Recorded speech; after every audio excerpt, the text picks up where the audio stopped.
সমাধান চাও যদি জীবনে মরণে, ফিরে যাও খুঁজে নাও চোখ রাখো কোরআনে। আসসালামু আলাইকুম ওরহমতুল্লাহি ওবরাকাতু। ইন্নাল হামদুলিল্লাহ ওয়াসসালাতু ওয়াসসালামু আলা রাসূলিল্লাহ। সম্মানিত শ্রোতা বন্ধুগণ, আশা করি আল্লাহ পাকের অশেষ মেহেরবানিতে আপনারা সকলে ভালো আছেন।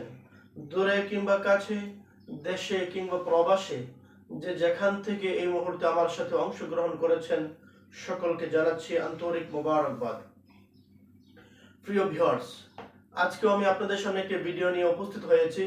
আজকে আপনাদের সামনে যে বিষয়টি নিয়ে আলোচনা করব, আমার ভিডিওর আলোচনার বিষয়বস্তু হচ্ছে শরীরে লুকিয়ে থাকা বা আটকে থাকা জিন দুর্বল হওয়ার লক্ষণ সমূহ। আমরা অনেক সময় অনেক পেশেন্ট পেয়ে থাকি যাদের শরীরে জিন লুকিয়ে থাকে বা আটকে থাকে। কোনো পেশেন্টের শরীরে জিন যদি আটকে থাকে, তাহলে সেই পেশেন্টের কি পরিমাণ কষ্ট হয় একমাত্র সেই পেশেন্টই বলতে পারবে। মনে হয় যেন অনেক সময় পেশেন্ট আমাদেরকে বলে থাকে পেশেন্টের জীবন এখনই বের হয়ে যাবে, সে এখনই মৃত্যুর কোলে ঢলে পড়বে। জিন পেশেন্টের শরীরে ঢুকে তখন বিভিন্নভাবে যখন নাড়াচাড়া করে, পেশেন্ট তখন আর সেই কষ্টগুলো আর সহ্য করতে পারে না।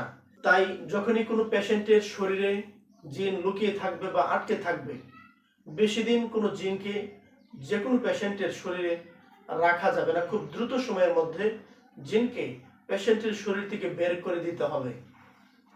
তা না হলে দেখা যাবে যত দিন যাবে জিন পেশেন্টের বডিতে থাকার কারণে, আটকে থাকার কারণে পেশেন্টের আরো মারাত্মক ধরনের ক্ষতি হতে থাকবে।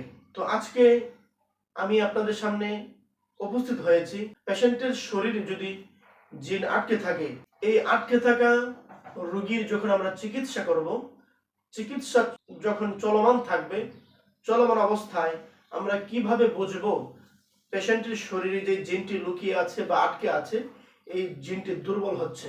তবে এ জাতীয় চিকিৎসাগুলো একটু সময় সাপেক্ষ, একটু সময় নিয়ে থাকে, পেশেন্টকে একটু ধৈর্য ধরতে হবে। তো চিকিৎসা চলাকালীন সময়ে যদি জিনটি দুর্বল হয়, তখন দেখা যাবে পেশেন্টের মাঝে কিছু সিমটম বা লক্ষণ দেখা দিবে। যে পেশেন্টের শরীরে জিনটি আটকে আছে, এই জিনটি দুর্বল হওয়ার যে সমস্ত লক্ষণগুলো আমি উপস্থাপন করব, এই লক্ষণগুলো যখন পেশেন্টের মাঝে দেখা যাবে, তখন আপনি বুঝে নেবেন এই পেশেন্টের শরীরের ভিতর যে জিনটি অবস্থান করছে, চিকিৎসার মাধ্যমে পর্যায়ক্রমে সেই জিনটি দুর্বল হয়ে যাচ্ছে। সেই ক্ষেত্রে পেশেন্টের মাঝে যে সমস্ত লক্ষণগুলো দেখা দিবে, এতে করে রোগীর এবং রোগীর আত্মীয় স্বজনের কোনো চিন্তিত হওয়ার কারণ নেই। কারণ যেই প্রভাবগুলো দেখা দিবে পেশেন্টের উপর, এই প্রভাবগুলো মূলত জিনের উপর পড়ছে। আর জিনটি যেহেতু পেশেন্টের বডিতে আছে, শরীরে আটকে আছে, তাই এই প্রভাবগুলো রোগীর আচার আচরণের মাধ্যমে অনেক সময় প্রকাশিত হয়ে থাকে। এই পর্যায়ে আমি আপনাদের সামনে শরীরে লুকিয়ে থাকা বা আটকে থাকা জিন দুর্বল হওয়ার সর্বমোট 10টি লক্ষণ উপস্থাপন করব। যখনই এই 10টি লক্ষণের কোনো 2-4-5টি পেয়ে যাবেন, আপনি ধরে নিতে পারেন যে জিনটি লুকিয়ে আছে রোগীর শরীরে, অবশ্যই সেই জিনটি দুর্বল হচ্ছে। শরীরে লুকিয়ে থাকা বা আটকে থাকা জিন দুর্বল হওয়ার 1 নম্বর লক্ষণ হচ্ছে সরাসরি রুকিয়া করার পর শরীর দুর্বল হয়ে আসা, সাময়িক সময়ের জন্য শরীর হালকা অনুভব হওয়া। রোগীর শরীর দুর্বল হয়ে আসবে, এটা সাময়িক সময়ের জন্য, এবং রুকিয়া করার পর দেখা যাবে রোগীর শরীর হালকা অনুভব হবে। 2 নম্বর লক্ষণ হচ্ছে আমলের প্রতি মনোযোগ বৃদ্ধি পাওয়া।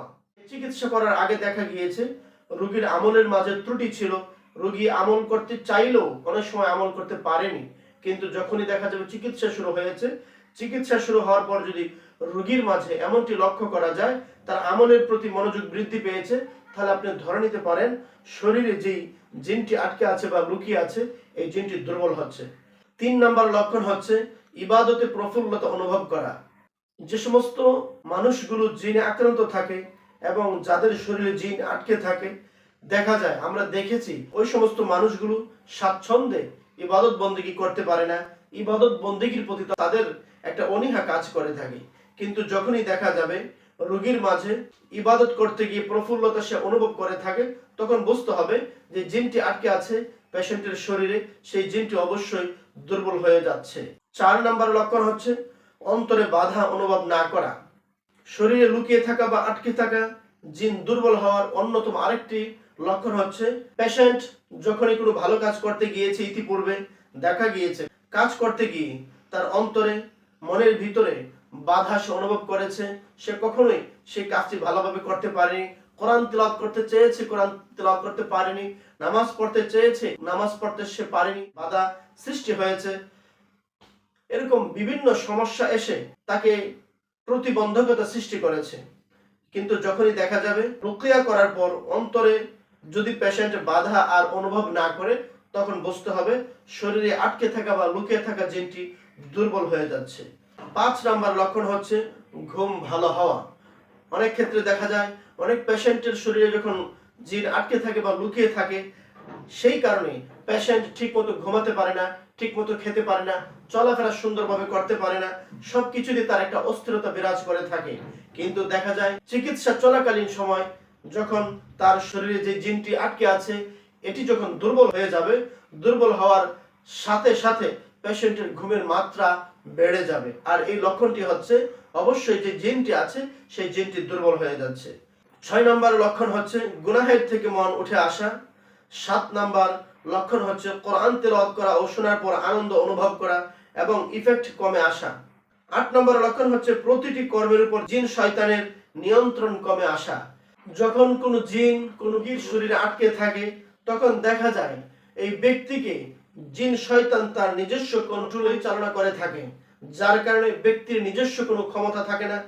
ব্যক্তি চলাচলের ক্ষেত্রে নিজের কাছে নিজের কোনো কন্ট্রোল থাকে না, কারণ তাকে কন্ট্রোল তখন করে থাকে জিন শয়তান। যদি বিষয়টি দেখা যায় প্রতিটি কর্মের উপর এখন ব্যক্তির কর্তৃত্ব চলে আসছে, ব্যক্তি নিজেকে কন্ট্রোল করে নিজের মতো করে কাজ করতে পারছে, তখন আপনি ধরে নেবেন জিন শয়তানের নিয়ন্ত্রণ এই ব্যক্তির শরীর থেকে কমে আসছে, জিন শয়তান দুর্বল হয়ে যাচ্ছে। বিধায় ব্যক্তি এখন নিজস্ব চিন্তা ভাবনায় নিজের মতো করে যে কোনো কাজ করতে পারছে। 9 নম্বর লক্ষণ হচ্ছে দোয়া করতেই কান্না আসা, কোনো বাধা অনুভব না করা। শরীরে লুকিয়ে থাকা বা আটকে থাকা জিন দুর্বল হওয়ার সর্বশেষ 10 নম্বর যে লক্ষণটা আমি উপস্থাপন করব সেটি হচ্ছে অশ্লীল চিন্তা ভাবনাগুলো কমে আসা। জিন শয়তান যখন রোগীর শরীরে অবস্থান করে থাকে, রোগীর শরীরে অবস্থান করে রোগীকে বিভিন্ন ধরনের অশ্লীল চিন্তা ভাবনায় মগ্ন রাখে, বিভিন্ন গুনাহের সাথে জড়িত রাখার চেষ্টা করে। রোগীকে আল্লাহর রহমত থেকে কিভাবে দূরে রাখা যায় এই প্রচেষ্টায় জিন শয়তান তখন রোগীকে গুনাহের সাথে সদা সর্বদা সম্পৃক্ত রাখতে চায়। কিন্তু দেখা যায় চিকিৎসা চলাকালীন সময় যদি রোগী লক্ষ্য করতে পারেন অথবা রোগীর আত্মীয় স্বজন লক্ষ্য করতে পারেন রোগীর এখন অশ্লীল চিন্তা ভাবনাগুলো দিন দিন কমে আসছে, সে কোনো গুনাহের কাজ করছে না, গুনাহের কাজের প্রতি তার কোনো টান নেই, আগ্রহ নেই, তার মাঝে এখন নেক কাজ করার প্রবণতা দিন দিন বৃদ্ধি পাচ্ছে। যদি বিষয়টি এমন হয় তাহলে আপনি মোটামুটি অনেকাংশে নিশ্চিত হয়ে যেতে পারেন ইনশাআল্লাহ আপনার এই পেশেন্ট, আপনার এই রোগী অতি অল্প সময়ের মধ্যে আল্লাহ সুবহানাহু ওয়া তাআলা হয়তোবা তাকে সুস্থতার নিয়ামত ফিরিয়ে দিবেন এবং সে সুস্থ হয়ে যাবেন।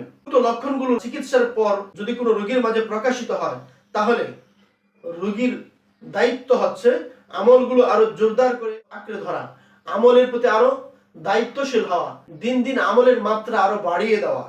আপনার আমলের মাত্রা আপনি যত বৃদ্ধি করবেন, যত বেশি বাড়িয়ে দিবেন, তত তাড়াতাড়ি আল্লাহ সুবহানাহু ওয়া তাআলার পক্ষ থেকে আপনার সফলতা আসবে। আমি যে বিষয়টি আলোচনা করেছি, আমার এই আলোচনা যদি আপনাদের ভালো লেগে থাকে অবশ্যই আমার এই ভিডিওটি আপনারা অন্যদের কাছেও শেয়ার করবেন। যারা এখনো আমার এই চ্যানেলটি সাবস্ক্রাইব করেননি, আপনাদের কাছে ছোট্ট একটি রিকোয়েস্ট থাকবে, এখনই আমার এই চ্যানেলটি সাবস্ক্রাইব করে ফেলুন। আবারও দেখা হবে নতুন কোন একটি ভিডিওতে। সেই পর্যন্ত আল্লাহ তাআলা আপনাদের সকলকে ভালো রাখুক, সুস্থ রাখুক এই প্রত্যাশা ব্যক্ত করে আজকের মতো এখানেই বিদায় নিচ্ছি। আল্লাহ হাফেজ।